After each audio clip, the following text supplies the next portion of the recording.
પછી ખર્ચો પૂછવાની શી છે? પણ તું પહોંચી વળીશ કે નહીં એ તો જો. ગુરુજી કહે છે અનિલ, પેલા એન્જિનિયરને કહે છે અનિલ,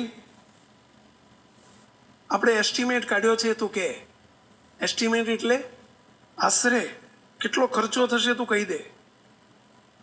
અનિલભાઈ બોલ્યા, દિનેશભાઈ, ઓછામાં ઓછો 300 કરોડનો ખર્ચ થશે અને વધુમાં વધુ 400 કરોડ.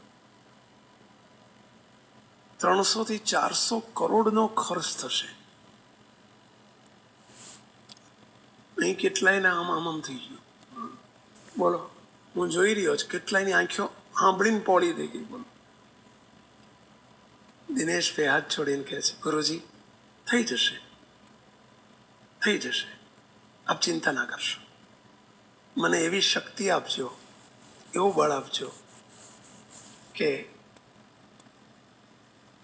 5 વર્ષની જે તમે તારીખ આપી છે, મારે બીજી તારીખ માગવી ના પડે, તમારી પાસે એક્સટેન્શન માગવું ના પડે, મારે ફરીથી વાયદો મુદત ના કરવી પડે કે ગુરુજી હજુ 1 વર્ષ વધારે મુદત લંબાઈ આપો. મારે મુદત લંબાઈ આપવાનું કહેવું ના પડે. ગુરુજી આશીર્વાદ આપજો, થઈ જશે. ધન્યવાદ છે. તેરા તાળીથી વધાવો તો ખરા.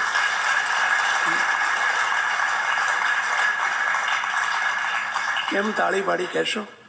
કેમ તાળી પાડી? ગુરુના વચનને કેટલું અધરથી ઝીલી લે છે. શિષ્ય કોને કહેવાય? શિષ્ય કોને કહેવાય? સાંભળજો. કદાચ પૈસો આટલો હોય ને તો એક ગુરુના વચને આટલી ધડ દઈને હા પાડી દેવી. ધન્યવાદ છે. મન કે સ્વામી, ગુરુજીને એને એટલું કહ્યું સામેથી, ગુરુજી હવે તમારું વચન મને માન્ય છે, પણ મારું મને એક બીજું વચન આપો સામે, મારે તમારી પાસે કંઈક માગવું છે. સ્વામી એમણે ગુરુજી પાસે એટલું માગ્યું કે ગુરુજી મારે બીજું કાંઈ જોતું નથી, મને તમે વચન આપો કે આ મંદિર ભલે મને સેવા કરાવો છો તમે મારી પાસે, પરંતુ ગુરુજી તમારે કોઈ દિવસ ક્યાંય પણ નહીં તકતી લગાડવાની, નહીં કોઈ દિવસ જાહેરાત કરવાની, નહીં મને એક હાર પહેરાવાનો, નહીં કોઈને કહેવાનું કે આ મંદિરની સેવા દિનેશ તરફથી છે, આવી કોઈ દાડો કોઈને જાહેરાત નહીં કરવાની. સ્વામી, ગુરુજી મને એનું માન આવી જાય તો, મને એનું માન આવી જાય તો ક્યાંય જાહેરાત નહીં કરવાની, મને હાર પણ નહીં પહેરાવાનો, પ્રતિષ્ઠા વખતે મને હાર નહીં પહેરાવાનો. મારું આટલું એક પ્રાર્થના છે, મને વચન આપો કે તમે આવું નહીં કરો. ધન્યવાદ કહેવાયો. 400 કરોડની સેવા કરે અને હારની ઈચ્છા ના રહે, નામની તો નહીં, એક હારની ઈચ્છા ના રહે. ધન્ય છે આ પરિવાર. મને કે સ્વામી આજે મેં ફોન કર્યો બપોરે 12 વાગે 1 વાગે, તમે હા પાડી પછી કે હું સ્વામીને લઈને આવું છું, ત્યારે મને એને રાજી થઈ ગયો અને દિનેશે એટલું કહ્યું હતું કે મારે સ્વામીને લઈ આય, મારે સ્વામી પાસે 2 વચન માગવા છે. સ્વામી આજે તમને કંઈક 2 વચન માગવાનો છે તમારી પાસે, એટલે સ્વામી તમે તૈયારી રાખજો. પછી મને એટલું જતા એટલું કહે છે, સ્વામી આટલો મોટો વેપાર કરે છે, આટલા મોટા ડોનેશન કરે છે, પણ સ્વામી એટલો સાદો માણસ છે. સ્વામી એની ઓફિસ તો જોજો તમે. અને સ્વામી એ મોબાઈલ નથી રાખતો. બોલો, એ મોબાઈલ નથી રાખતો. આ વાત હું 100 વર્ષ પહેલાની નથી કરતો, 2014 6 વર્ષ પહેલાની વાત કરું છું. મને કે સ્વામી મોબાઈલ નથી રાખતો, સ્વામી કોમ્પ્યુટર નથી રાખતો, એને કોમ્પ્યુટર નથી આવડતો. સ્વામી એન્જિનિયર થયેલો છે, ખૂબ ભણેલો છે, પણ એને કોમ્પ્યુટર કે લેપટોપ નથી રાખતો અને મોબાઈલ નથી રાખતો. મને આ બધા છોકરા બહુ યાદ આવ્યા. અમારા બધા ટેણીયા બધા નાના ડૂગીને ઊભા થઈ છે ને 2 મોબાઈલ રાખતા હોય. બોલો, આ તમે બધા એક મોબાઈલ વાળા બધા આવ્યા છો. બોલો, મોબાઈલ નથી રાખતો આ યુગમાં, અને આટલો કરોડોનો વેપાર કરે છે. આ બધી વાત ચાલી રહી છે અને ઓફિસ આવી ગઈ. મને કે સ્વામી હવે આપણે આવી ગયા. 7-8 ભાઈઓ ઉભેલા, ગાડી ઊભી રાખી. કે આમાં દિનેશ કોણ? મને કે સ્વામી આપનું ગાડીનું બાયણું ખોલે ને દિનેશ. હાવ સાદો માણસ, 45-47 વર્ષની ઉંમર. કોઈ ન કે કરોડોનો દાન કરી શકે. બોલો, રાજીના રેડ થઈ ગયેલા, પગમાં પડી ગયા. અમને અંદર લઈ ગયા ઓફિસમાં. ઓફિસ કેવડી ખબર છે? 400 ફૂટની ઓફિસ, 400 સ્ક્વેર ફૂટ. વાર નથી કહેતો, 400 સ્ક્વેર ફૂટની ઓફિસ. એક નાના ફ્લેટમાં ઓફિસ બનાવેલી, નાનો ફ્લેટ, 1 બેડરૂમનો ફ્લેટ, અને એમાં ઓફિસ. અને એમાં જે કિચન હોય ને, એ કિચનમાં એમની પોતાની કેબિન. કેવડું કિચન! 400 રૂમ, 400 ફૂટના, 400 ફૂટ એટલે આપણા વાર કેટલા થાય? 9 ચોકો 36, લગભગ 45 વાર થાય. 45 વાર થાય. 50 વારમાં 450 ફૂટ થાય ભાઈ. હા, બોલો. હવે 445 ફૂટનો વારનો ફ્લેટ, અને એમાં એની રસોડા જેવડી ઓફિસ, અને 5 જણનો સ્ટાફ. 5 જણનો સ્ટાફ. આપણે લોકો તો હોય ઓછું ને તોફો જાજો કરીએ. આપણા લોકોની મેન્ટાલિટી આવી બધી હો, હોય થોડું અને તોફો દેખાડો જાજો કરીએ. અને આ લોકો જો આટલું બધું છે પણ દેખાડો બિલકુલ નહીં, કોઈને ખબર જ ના પડે. અમે તો, હું તો જોઈ રહ્યો, આટલો સાદો માણસ. એણે, અમે ગયા, પોતાની જે ઓફિસ હતી એમાં લઈ જઈને, ખુરશી હતી, સીધી સાદી ખુરશી. એમ કે સ્વામી બિરાજો. આગળ બેસી ગયા, આગળ નીચે બેસી ગયા. કે દિનેશભાઈ ખુરશીમાં બેહો. અરે સ્વામીજી, શું બોલો છો તમે? તમારી આગળ ખુરશીમાં બેહાય? અમે તો ચરણરજ કહેવાઈએ, કે તમારી ચરણરજ છીએ, અહીં બેહાય. પછી હાથ જોડીને કે સ્વામી, ઘણા સમયથી ઈચ્છા હતી આપના દર્શનની. બાપજીના દર્શન મને 2 વર્ષ પહેલા થયા હતા. સ્વામી, હું ફાવી ગયો છું. કે સ્વામી, મને બાપજીના દર્શન થયા, ફાવી ગયો. સ્વામી, પણ મને બાપજીના નિકટ દર્શન નથી થયા, એટલું મને દુઃખ રહી ગયું કે બાપજીના નિકટ દર્શન નથી થયા. સ્વામી, હું આપની બાપજીની કેસેટો, અત્યાર સુધી મેં 200 કેસેટો સાંભળીએ છીએ. સ્વામી, હું એનો તમારો બહુ મોટો ફેન છું. કે બહુ મોટો ફેન છું. પછી શું કે સાંભળજો સ્વામી, આપના 2 આશીર્વાદ લેવા માટે મેં બોલાયા છે. આપની જોડે 2 યાચના કરવી છે. પછી ધીમે રહીને કહે છે પેલા એમના માણસને, એટલે પેલા છોકરા કે છોકરા લાય પેલું લેપટોપ લાય. સ્વામી, એક ગુરુજીની કૃપાથી એક મંદિર બાંધવા માંડ્યું છે મેં, દેરાસર. સ્વામી, અમે જૈન છીએ. સ્વામી, કામ 3 વર્ષ થઈ ગયા. કામ 60%, 70% પતી ગયું છે. પણ મને અંદર થોડો ભય છે કે હારું ગુરુનું વચન હેઠું તો નહીં પડે ને. સ્વામી, 70-75% કામ પતી ગયું છે. સ્વામી, હવે માત્ર શોભાડવાનું છે. સ્વામી, અત્યારે 500 માણસ કામ કરે છે. સાઈટ ઉપર 500 માણસ કામ કરે છે. સ્વામી, મારે તમને વિડીયો બધો બતાવવો છે. આપ એવી કૃપા કરો કે ગુરુનું વચન હેઠું ન પડે, અને ટાઈમે ગુરુએ જે તારીખ આપી છે એ તારીખ પહેલાં મારું કામ પતી જાય, અને એ તારીખ ગુરુની પ્રતિષ્ઠાની નક્કી થઈ જાય. સ્વામી, મને એટલા આશીર્વાદ આપો. એમણે મને બધો ફોટો બતાવ્યા, વિડીયો બતાવ્યો. 500 માણસો કામ કરે, મોટું આલિશાન કામ થઈ ગયેલું આરસનું. મેં કીધું, મને બધી દિનેશભાઈ વાત કરી તમારી. તેમે રહીને પૂછ્યું, દિનેશભાઈ, હું જાણી શકું ખર્ચો કેટલો થયો અત્યાર સુધી? મને કે સ્વામી, આપ પૂછો છો એટલે હું કહું છું. બધા એને કે જાઓ અંદર બહાર જતા રહો, કે મારે સ્વામીને એકલાને વાત કરવી છે. અમે 2 જ બેઠેલા, જોડે અમારા સ્વામી હતા. મને કે સ્વામી, અત્યાર સુધીમાં 410 કરોડ રૂપિયા વપરાઈ ગયા છે. હજુ 100 કરોડનો ખર્ચો બાકી છે. સ્વામી, પણ આ વાત અમારા પરિવાર તરફથી મંદિર બની રહ્યું છે, દેરાસર બની રહ્યું છે, એની જાણ ફક્ત હું ને મારા પપ્પા બેને જ ખબર છે.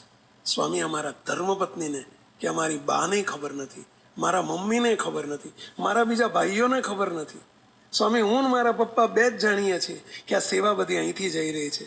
સ્વામી કાલે સવારે મહિલાઓને ખબર પડે, એ બીજાને કે, બીજો ત્રીજાને કે, સ્વામી અમને અભિમાન આવી જાય, મને ના આવે તો મારા ઘરના મનુષ્યોને મહિલાઓને આવી જાય, સ્વામી અભિમાન ને અહંકાર ના આવે એટલે અમે કોઈને જાણ થવા દીધી નથી. સ્વામી આપ પણ કોઈને કહેતા નહીં, બસ એટલા આશીર્વાદ આપો કે ગુરુજીની તારીખ ખોટી ન પડે.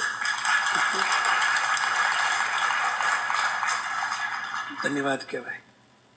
ગુરુજીના વચન ઉપર કેટલી બધી મુક્તો એને કેટલો વિશ્વાસ છે. ગુરુજીનું વચન હેઠું ન પડે એના માટે કેટલી ચિંતા છે. બોલો, ધન્ય છે. સ્વામી આપ મને પહેલું પ્રોમિસ કરી દો કે હું જે માગું એ તમે આપશો જ. મને પ્રોમિસ કરો. શું માગો એ કંઈ કહેવાય નહીં, અને મને તમે બાંધી ના લો. કદાચ મારી જોડે ના હોય ને હું તમે બંધાઈ જાઉં પછી આપવું પડે એટલે તમે મને કોક શું માગવું છે. મને કે સ્વામી આપની પાસે જે માગવું છે એ આપની પાસે છે. મને એટલી ખબર છે કે તમારી પાસે છે, અને છે એટલે હું માગું છું. બસ હવે તો સ્વામી મારી પર વિશ્વાસ રાખીને પ્રોમિસ કરો કે હું જે માગું એ તમે મને આપશો.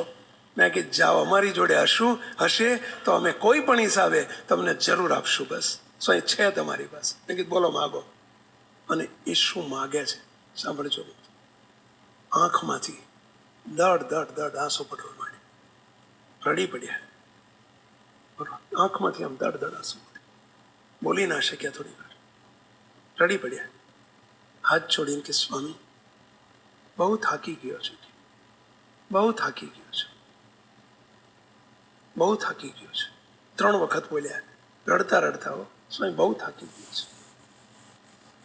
શાનાથી? સ્વામી જન્મ ધરી ધરીને બહુ થાકી ગયો છું, જન્મો ધરી ધરીને થાકી ગયો છું. સ્વામી આજ સુધી મેં અનંત જન્મ ધર્યા છે. સ્વામી આપ મને વચન આપો કે મારો છેલ્લો જન્મ કરજો, મારો મોક્ષ કરો, મારે બીજું કાંઈ જોતું નથી, મારો મોક્ષ કરો.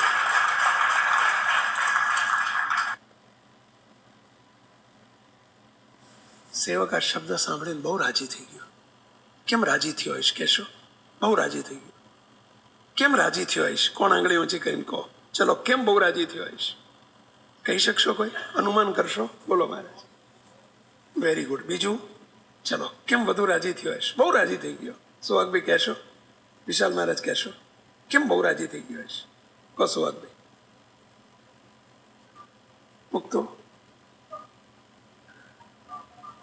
મુક્તો અમારી પાસે દીકરા માગનારા, પૈસા માગનારા, સંપત્તિ માગનારા, નોકરી માગનારા, એની તો લાઈનો લાગે છે.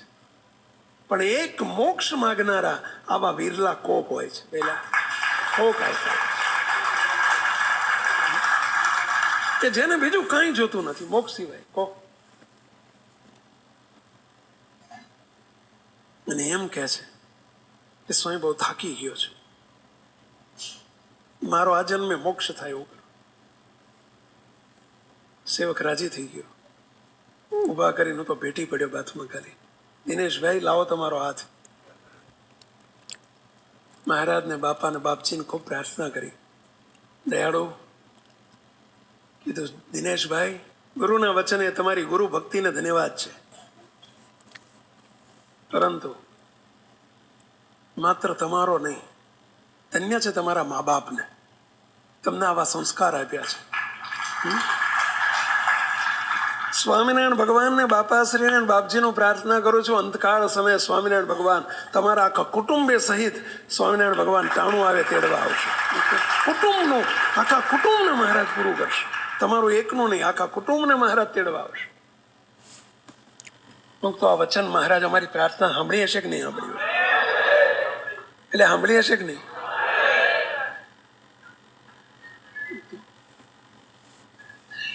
એમણે પછી એટલા રાજી થઈ ગયા, ધ્રુસકે ને ધ્રુસકે ખોળા બોલો ખભે માથું મૂકીને રડી પડ્યા. એટલું બધું રડી પડ્યા, હર્ષના આંસુ હતા. સ્વામી આજ મારો કામ પૂરું થઈ ગયું. પછી શું બોલે સાંભળ્યો? સ્વામી એ મંદિર તો થતા થશે, આજે આ મંદિર થઈ ગયું. કે આ મંદિર થઈ ગયું, આ મંદિર. અને એટલા રાજી રાજી રાજી થઈ ગયેલા, એટલું રડ્યા છે દિવસે, એટલું રડ્યા છે. પછી એમ કહે છે કે સ્વામી તમે સંતો છો, તમારી જોડે જે હતું એ તમારી જોડે હતું એ મને આપ્યું. સ્વામી હવે મારી જોડે હું બીજું શું આપું? સ્ત્રી ધનના તમે ત્યાગી છો, હું શું આપું? અને એમણે મને આ પ્રસંગ એટલે યાદ આવ્યો કે હમણાં જે લાલા બાબુનો પ્રસંગ થયો ને, 1,000 રૂપિયાની 71ની શીશી આપી હતી. મુક તો એમણે એક ચંદનની આવડી નાની ડબ્બી તૈયાર રાખેલી, ચંદનની. તો આવડી નાની ડબ્બી. મને કે સ્વામી આમાં મેં પોતાની મારી જાતે પ્યોર ચંદન બજારમાંથી મગાવીને મેં પોતે ઘસ્યું છે, એનો પાવડર સ્વામી ડબ્બીમાં રાખેલો છે. સ્વામી તમે આ ઠાકોરજીની હરિકૃષ્ણ મહારાજની સેવા કરો ને ત્યારે આ ચંદનથી મારું ચંદન વાપરજો અને સ્વામી મારી પ્રાર્થના કરજો. અને મુક્તો આજે આ વાતને 4 વર્ષ થયા, 6 વર્ષ થયા, મને એવી 2 ડબ્બી આપેલી. અત્યારે રોજ સવારમાં હરિકૃષ્ણ મહારાજને હું નવડાવું છું અને એમાં એમના ચંદનથી રોજ ઠાકોરજીની પૂજા કરું છું અને સવારે રોજ પ્રાર્થના કરું છું, હે મહારાજ આખા કુટુંબનું તમે વરદાન આપ્યું છે, પૂરું કરજો. મુક્તો આટલામાં પતી ગયો.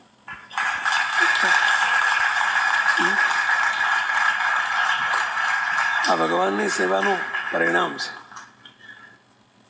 પછી તો એમણે આપણી હોસ્પિટલ એ વખતે કામ ચાલતું હતું, એમાં 25 લાખની સેવા કરી છે. આપણા હોસ્પિટલમાં એમણે 25 લાખ રૂપિયાની સેવા કરી. આ લેવાનો પ્રોજેક્ટ નથી, આ દેવાનો પ્રોજેક્ટ છે. કારણ કે આ બેંક જ આખી દેના બેંક છે. દેના દેના હી દેના, કભી નહીં લેના, લેના મગર દેને કે લીએ લેના. આ ભગવાનની બેંક છે ભાઈ. મહારાજને ખૂબ પ્રાર્થના કરીએ, હે મહારાજ અઢળક ઢળજો. એવી પ્રાર્થના સાથે સર્વે મુક્તોને જય સ્વામી.